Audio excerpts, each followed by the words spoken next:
Hi, my name's Omid Daryani. I'm the Senior Brand Manager for the EverQuest franchise. Welcome to the Roundtable. With me today is lead building and UI designer Jake Sones. Hey. And so we asked the question, which of our tools in Landmark needs a little bit of love, or are you having a difficult time with any of them? Right. And so why did we ask this question?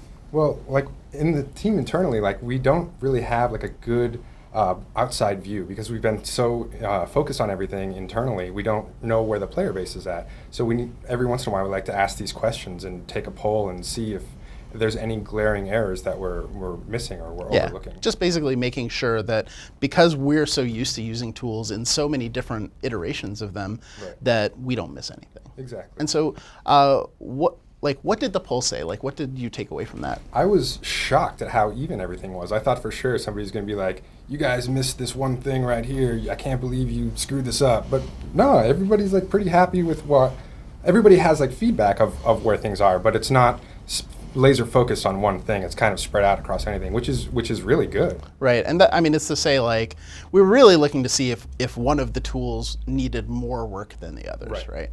And so in your blog post, you talk a little bit about tweak mode. Can you tell us a little bit about that? Yeah, tweak mode was born out of a problem that we had with pasting large volumes, like pasting things from copy paste or from placing a template.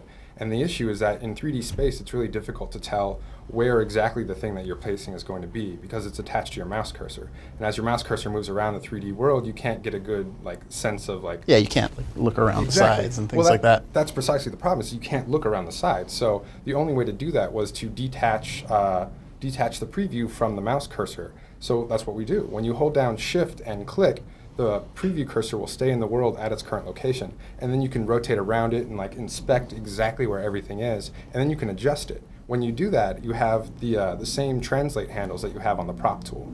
So you can translate it or rotate it, and you have a little menu that lists out all the different things that you can do. And when you've adjusted it or tweaked it in exactly where you want to go, you hit OK, and then it's committed into the world. Yeah, and this is going to help people like me, I think, a lot. So I'm always off by one, or just a little bit, because I'm pretty terrible at building. Well, that's a difficult thing to do. You can't see everything from every angle.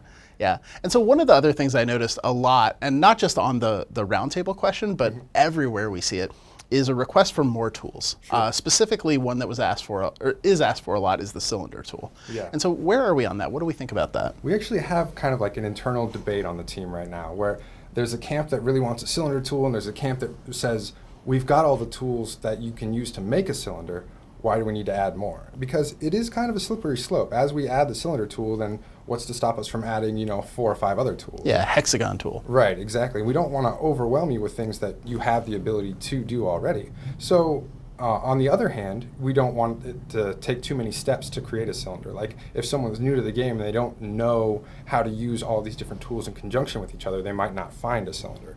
So it's weighing these two different camps and trying to figure out exactly where we want to lie on that one. Yeah, and one of the argument points that I've heard internally that really resonated with me is if we had these super specialized tools, players may never have discovered Microvoxels. Right. And I'd love you to tell us a little bit about what those are, because they took us completely by surprise. Yeah, we didn't know that the game could do this at all. And what it is when you have a voxel and you continually smooth it down, it gets smaller and smaller into this really teeny size. And once you have this teeny voxel, you can use it to make really detailed and intricate patterns that we didn't know that the system could handle something that finely detailed. Yeah, and players had been sort of requesting, the ability to do more detailed work. Right. And, our tool just wasn't, allowing for it, but, they found a way to make it work. They did, right? Yeah. And so, one argument is if we stay with these more general tools, people will find ways to use them that we never would have, and that will, spur our development forward. Right. We want to have tools that people can experiment with that don't do just one specific thing, but have lots of uses. And so that's really what's kind of spurring this debate.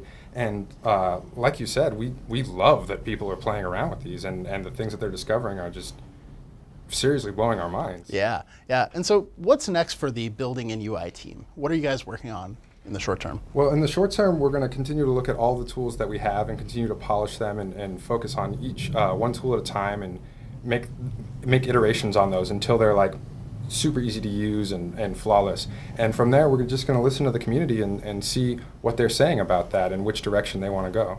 Yeah, absolutely. And, you know, like this question was one of those first requests for feedback. And, you know, certainly through Twitter, through Roundtable, through a lot of different ways, you'll see us asking for more of these. So, you know, thank you very much for joining us, Jake. And thank you guys for helping us out with the Roundtable. Thanks, guys. We'll see you next time.